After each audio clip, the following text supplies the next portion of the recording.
नमस्कार। डॉक्टर इंदु शर्मा का सनातन धर्म के प्रेमियों और महान भारतीय दर्शन को जानने के इच्छुक सभी स्वर कथा चैनल के श्रोताओं को श्रद्धेय नमन और स्वागत। पिछले सप्ताह हमने चर्चा की थी भक्ति मार्ग की बहुज्ञानी उपेक्षिता संत जनाबाई की। आज हम इन्हीं के जीवन से संबंधित कुछ रोचक घटनाओं के विषय में चर्चा करेंगे जो उनकी भक्ति की परिकाष्ठा को दर्शाती है। इससे पहले हम आज के विषय पर चर्चा करें, आपसे अनुरोध है कि आप भारतीय संस्कृति के प्रचार और प्रसार हेतु हमारी सहायता करें और इस मिशन को सफल बनाने के लिए यदि आपने स्वर कथा चैनल को अभी तक सब्सक्राइब नहीं किया तो अवश्य करें। तो आइए जानते हैं कुछ प्रचलित रोचक किस्से महान महिला संत जनाबाई के विषय में। हमने पिछले एपिसोड में चर्चा की थी कि किस प्रकार से उन्होंने अपने दासी भाव को विट्ठल की भक्ति में परिवर्तन कर दिया और इस पुरुष समाज में अपने विचारों को उन्होंने अभिव्यक्ति दी। समाज के तथागत पिछड़े वर्ग में उत्पन्न होने की उपेक्षा को सहते हुए अपनी भक्ति में बाधा नहीं होने दिया। उनके जीवन की कुछ ऐसी घटनाएं जो उनको विट्ठल से गहरा संबंध को दर्शाती हैं। गोबर के कंडे। जनाबाई संत नामदेव के घर पर रहती थी और घर के सारे कामकाज करती थी, साथ ही उनकी पूजा और अर्चना में मदद करती थी।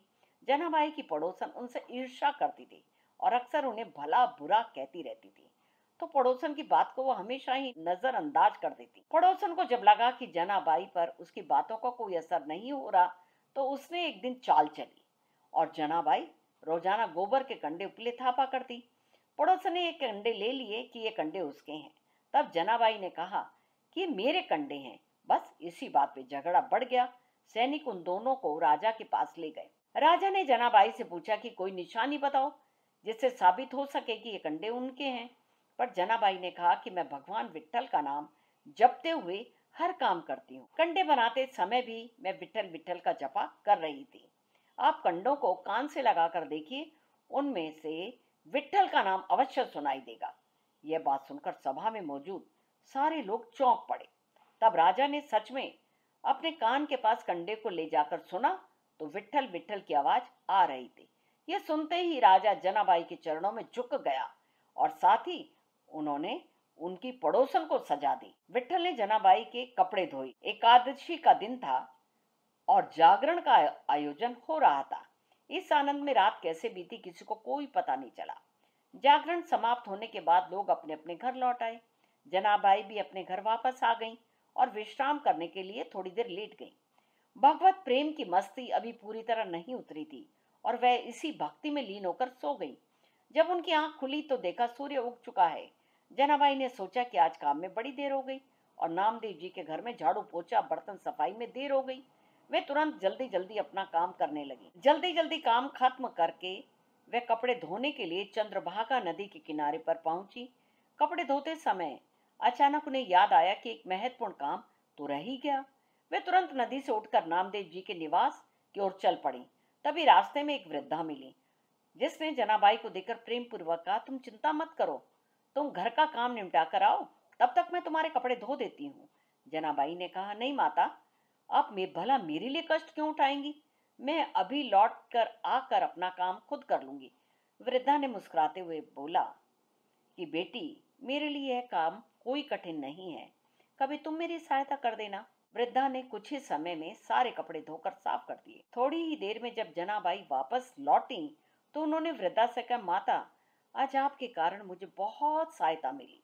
वृद्धा ने मुस्कुराते हुए बोला, मुझे तुम्हारा काम करने में कोई कष्ट नहीं हुआ। लो, अपने कपड़े ले लो, अब मैं चलती हूँ।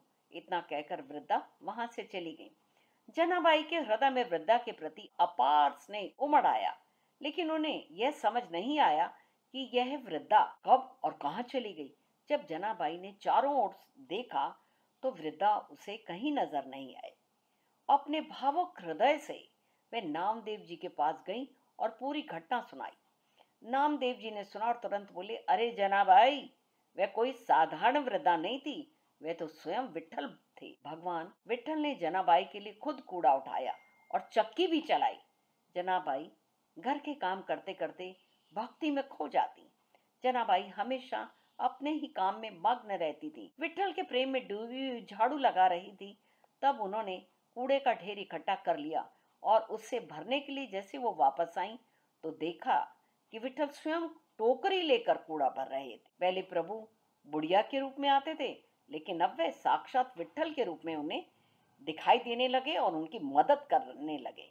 कई बार जब जनाबाई चक्की में आटा पीसते हुए भगवान के भजन गाती और भाव विभोर होकर चक्की रोक देती, सेवा में कोई कमी ना हो जाए इस चिंता में ठाकुर जी को खुद आकर चक्की चलाने लगते। वे जनाबाई के अभंग सुनते और जनाबाई अपनी भक्ति भाव में डूबी रहती। जब जनाबाई ओखली में धान कूटती तो विठल उनके सामने खड़े होकर मुस्कुराते रहते। विठल बार बार जनाबाई से कहते, अरे मैं तुम्हारा ऋणी हूं, ये ऋण कैसे चुकाऊंगा, तुम ही बताओ। जनाबाई की सेवा और प्रेम के प्रति भगवान की ऐसी विनम्रता अति अद्भुत थी। अब जनाबाई को मिली सूली की सजा, तो विठल भगवान भी जनाबाई के प्रेम से इतने प्रसन्न थे कि वे खुद रोज रात उनके घर आते, उनके हाथ की रोटी खाते और फिर मंदिर लौट जाते। एक रात वे अचानक बोले, आज मुझे मंदिर जाने का मेरा मन नहीं कर रहा जनाबाई, अगर तू कहे तो यहीं सो जाऊं, सुबह मंगला आरती के लिए चला जाऊंगा। जनाबाई चौंक गई और बोली, प्रभु हैं आप यहीं सोएंगे, लेकिन मेरे पास तो कोई बिस्तर नहीं। आपके मंदिर में तो रेशम की गद्दी तकिया होता है, ये तो मेरी झोपड़ी है, बस फटी पुरानी चटाई है। ठाकुर जी हंसते हुए बोले, अरे तू चिंता क्यों करती है, मुझे कोई तकलीफ नहीं होगी। अब हर रात ठाकुर जी जनाबाई के घर में सोने लगे। जनाबाई के पास कुछ खास साधन नहीं थे, वह तो एक पुरानी चटाई बिछा देती और ठाकुर जी उस पर सो जाते। जनाबाई का शरीर कठोर हो गया था, न उन्हें सर्दी लगती न उन्हें गर्मी, लेकिन ठाकुर जी तो कोमल थे, उन्हें ठंड सताने लगी। ऐसे में जनाबाई अपनी पुरानी घिसी कंबल को ठाकुर जी पे उड़ा देती और प्रभु चैन से सो जाते। ठाकुर जी जनाबाई से कहते, किसी को बताना मत कि मैं यहाँ आता हूँ। एक रात भगवान विठल रोज की तरह जनाबाई के घर पर सोए, लेकिन सुबह उठने में उन्हें देर हो गई। मंगला का घंटा बजने लगा और वे जल्दी जल्दी अपने आभूषण और पीताम्बर वहीं छोड़कर जनाबाई की कंबल ओढ़कर ही मंदिर चले गए। जब मंदिर के द्वार खुले और पुजारियों ने ठाकुर जी को देखा तो वे हैरान हो गए, उनके सारे आभूषण गायब थे। उन्होंने जनाबाई की पुरानी फटी कंबल उन्होंने ओढ़ रखी थी। मंदिर में हंगामा मच गया। पुजारी एक दूसरे से प्रश्न पूछने लगे, अरे ये क्या हो गया, ठाकुर जी के सारे आभूषण कहाँ गए। सबको शक हो गया कि जनाबाई ने ठाकुर जी के सारे आभूषण चुरा लिए। पुजारियों का एक समूह उनके घर में आ धमका। वे बोले, जनाबाई तूने ठाकुर जी के जो आभूषण चुराए हैं। उन्होंने पुजारियों से कहा कि महाराज मैं कुछ नहीं जानती, ये कंबल तो मेरा ही है, पर बाकी मुझे कुछ नहीं पता। वे कुछ भी नहीं कह सकती थी क्योंकि ठाकुर जी ने उनसे ये कहा था कि ये बात गुप्त है, किसी को बताना मत। पंचायत बुलाई गई और फैसला हुआ कि जनाबाई को मृत्यु दंड दिया जाएगा और उन्हें चंद्रभागा नदी के किनारे सूली पर चढ़ाने का निर्णय हुआ।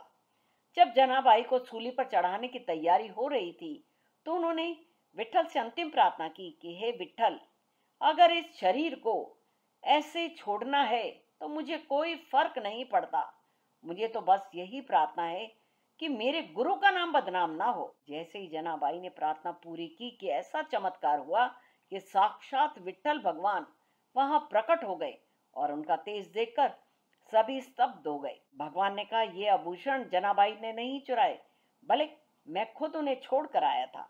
जनाबाई की सेवा और प्रेम मुझे इतना प्रिय है कि मैं रोज इसके घर आता हूँ, इसके हाथ की रोटी खाता हूँ और सोता हूँ। आज मैं जल्दी में अपने आभूषण वहीं छोड़ आया था। और यह सुनकर सभी पुजारी भगवान के चरणों में गिर पड़े। जनाबाई की जय जयकार होने लगी। पंढरपुर में चारों ओर विठल भगवान और जनाबाई की भक्ति की ये विशेष गाथा गूंजने लगी। और भी बहुत सी किंवदंतियां हैं जनाबाई के विषय में, उन पर चर्चा फिर कभी। संत जनाबाई और उनकी कविताओं और अभंगों का महाराष्ट्र के वारकरी समुदायों के दिलों में सम्मान का स्थान है। संत जनाबाई मंदिर गंगा खेड़ में गोदावरी नदी के तट पर स्थित है। उस स्थान को दक्षिण काशी या काशी भी कहते हैं। तो आज बस केवल इतना ही। अगले एपिसोड में कुछ ऐसे संतों के विषय में चर्चा करेंगे जिन्होंने भारतीय मानस पर अपने विचारों से अमिट छाप छोड़ी है। तब तक के लिए मुझे आज्ञा दीजिए। आप सभी का स्वर कथा चैनल से जुड़ने के लिए अतिशय धन्यवाद।